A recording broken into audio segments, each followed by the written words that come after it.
یا پھر فرمایا یا علی انت منی بمنزلت ہارون من موسیٰ الا انہ لا نبی بعدی، اے علی تو میرے لیے بالکل ویسے ہو جیسے حضرت ہارون علیہ السلام حضرت موسیٰ علیہ السلام کے لیے تھے، فرق صرف یہ ہے کہ میرے بعد کوئی نبی نہیں ہے، اسی کہ حضرت ہارون علیہ السلام بے شک۔ حضرت موسیٰ علیہ السلام کے بعد نبی۔ اچھا تو یہ اور اس طرح کی کئی فضیلتیں جس کا ذکر آہستہ آہستہ آتا جائے گا۔ ہم دیکھتے ہیں کہ اس طرح کی فضیلت کی ایک شخصیت جو ہے وہ اللہ کی اطاعت میں اپنی زندگی گزارتی ہے، زندگی کے کسی بھی مرحلے پر بت پرستی نہیں ہے، زندگی کے کسی مرحلے پر شرک نہیں ہے، زندگی کے کسی مرحلے پر اللہ سبحانہ و تعالیٰ کی نافرمانی کا کوئی شائبہ نہیں۔ درست۔ تو ایسی شخصیت سے پھر جب انسان اپنی زندگی کے لیے اگزامپل لیتا ہے تو اسے اطمینان ہوتا ہے کہ اس اگزامپل میں کوئی کمی، کوئی خامی اور کوئی ایسی چیز نہیں ہے۔ اور اگر آج کی زندگی میں ہم دیکھیں تو علمی لحاظ سے بھی گفتگو آگے بڑھے گی تو جواب دوں گا، بالکل بالکل۔ علمی لحاظ سے لوگ کہتے ہیں اگر آج امیر المومنین علی ابن ابی طالب علیہ السلام، جارج جرداق اپنی کتاب صوت العدالت الانسانیہ میں لکھتا ہے کہ اگر آج علی ہوتے تو ہم ان سے سوال کرتے اور وہ ہمیں آسمان کے راستوں کو بڑے آسانی سے بتاتے۔ صحیح۔ اچھا ان کے یہ تو آپ نے ان کا امپیکٹ بیان کیا کہ کس طرح سے ہمیں ان کی زندگی سے یا ان کی اگر زندگی کو مزید پرکھیں دیکھیں تو وہ کس طرح سے ہماری جرنی پہ امپیکٹ کرتی ہے، لیکن تھوڑا سا ان کی شہادت کا قصہ جو آج بھی اگر آج ہم مسلمان سنتے ہیں یا اس قصے کو یاد کرتے ہیں تو ہمارے رونگٹے کھڑے ہو جاتے ہیں، ان کی شہادت کا قصہ اگر آپ ہمارے ناظرین کے لیے بیان فرمائیں۔ دیکھیں امیر علیہ السلام کے لیے یہ ایک بہت بڑا سخت مرحلہ تھا کہ پہلی بھی خلافت نہیں ملی، دوسری بھی خلافت نہیں ملی، تیسری خلافت بھی نہیں ملی، اور جب تیسری خلافت کے بعد حالات بالکل کنٹرول سے باہر نکل گئے تو پھر مسلمانوں نے دھاوا بول دیا امیر علیہ السلام کے گھر پہ کہ اگر آپ بیعت نہیں کریں گے تو ہم نہیں جائیں گے۔ یہ صحیح۔ پہلی مسلمانوں میں خلافت کے لیے ایک ایسی آزمائش تھی کہ جو تاریخ میں نہیں ملتی۔ پورا مدینہ، اصحاب کرام، تابعین، ان کی فیملیز، یہاں تک کہ امیر علیہ السلام فرماتے ہیں کہ مجھے تو ڈر تھا کہ کہیں میرے حسن اور حسین ان کے پہلو روندے نہ جائیں۔ اب جب بیعت لینے کے لیے لوگ آئے اور حضرت عبداللہ ابن عباس رضی اللہ تعالیٰ عنہ ان کی خدمت میں آئے تو کہا عبداللہ ابن عباس پانی سر سے گزر گیا، اب اتنا عرصہ گزر گیا، صورتحال ایسی ہو گئی ہے، اب علی خلافت لے بھی لے تو اس طرح سے چیزیں آگے نہیں بڑھیں گی۔ بالآخر جب مجمع جا ہی نہیں رہا تھا، مولا کائنات نے کچھ شرائط بتائیں اور بیعت لے لی۔ اب جب بیعت لے لی تو امیر السلام نے، کیونکہ عدل کا پیکر تھے، عدل کے قوانین کو نافذ کرنا شروع کیا، جو پارٹی بازی کے سسٹمز تھے ان کو روکا گیا، جو نااہل تھے ان کو ہٹانا شروع کیا۔ اس کا نتیجہ کیا ہوا کہ بہت سے لوگوں کے دل میں امیر علیہ السلام کا بغض پیدا ہوا، دشمنی پیدا ہوئی۔ میں نام اس لیے نہیں لیتا کہ خاموں کا کوئی غلط فہمی ہو جائے، لیکن یہ بات بالکل واضح ہے کہ اسی زمانے کے لوگوں کے دل میں، اسی لیے ایک پورا لشکر تیار کیا گیا اور وہ لشکر جنگ جمل کے نام سے بصرہ جاتا ہے، اور وہاں پر تاریخ میں پہلی مرتبہ میں تو یہی کہوں گا مسلمانوں کے دو گروہ میں جنگ کا سما پیدا ہوتا ہے۔ امیر علیہ السلام اپنی طرف سے قرآن لے کر ایک اپنے صحابیوں میں سے ایک کو بھیجتے ہیں کہ جاؤ ان سے کہو کہ آؤ اس قرآن پر ہم فیصلہ کر لیتے ہیں، اس کے مطابق کام کریں گے۔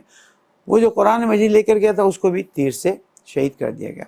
تو جنگ جمل میں ایک بڑی تعداد اصحاب اور تابعین کی دونوں طرف سے شہید ہوئی۔ پھر اس کے بعد جنگ صفین کا واقعہ پیش آیا، اس میں بھی ایک بڑی تعداد اصحاب و تابعین کی شہید ہوئی، اور ساتھ ساتھ جو رسول اکرم محمد مصطفیٰ صلی اللہ علیہ وآلہ وسلم نے فرمایا تھا کہ عمار تقتلک الفئۃ الباغیہ، تجھے ایک باغی گروہ شہید کرے گا۔ حضرت عمار اسی جنگ میں شہید ہوئے۔ پھر نہروان کی جنگ ہوئی جس میں خوارج جو تھے وہ امیر علیہ السلام کے مقابلے میں آئے ہوئے تھے، اور امیر علیہ السلام کی بات نہیں، خلیفۃ الرسول، ویسے خلیفۃ المسلمین ہیں اور حقیقت میں خلیفۃ الرسول ہیں، اب ان کی بات نہ مانی جائے، وہاں جنگ ہوئی۔ یعنی امیر علیہ السلام کو اپنی عدالت میں مثالیں دوں گا بعد میں، عدالت کے نظام کو جو قرآن کے مطابق تھا، جو سنت کے مطابق تھا، اس پہ عمل کرنے کا کوئی موقع نہیں ملا، اور یہاں سے خوارج کا ایک گروہ نکلتا ہے اور آ کر امیر علیہ السلام کے خلاف آواز اٹھاتا ہے، اور ابن ملجم جو اشقل اشقیا رسول اکرم صلی اللہ علیہ وآلہ وسلم کے زمانے میں تھے.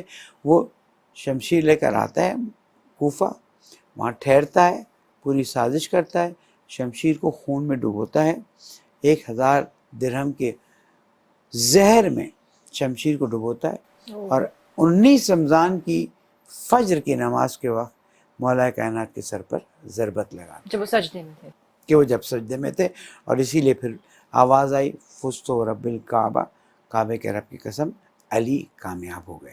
لیکن حضرت علی کرم اللہ وجہ کی ہمت اور حوصلے کو دیکھ کے ان کے جو دشمن تھے وہ بھی ان سے خوف زدہ تھے کہ انہوں نے ان کو جا کے سجدے میں قتل کرنے کی سازش کی، اور ان کو اندازہ بھی تھا حضرت علی کرم اللہ وجہ کے بارے میں. یہی بتایا جاتا ہے. اس پہ بھی میں مزید آپ بہت سے اچھا نقطہ لیا آپ نے. ڈیٹیل میں بات کرنا چاہوں گی، لیکن یہاں پہ ایک شارٹ کمرشل بریک لیتے ہیں. ناظرین تو ایک شارٹ کمرشل بریک وٹھاؤں گا. حضرت علی کرم اللہ وجہ کہڑی شخصیت جیسا کل کائنات سموری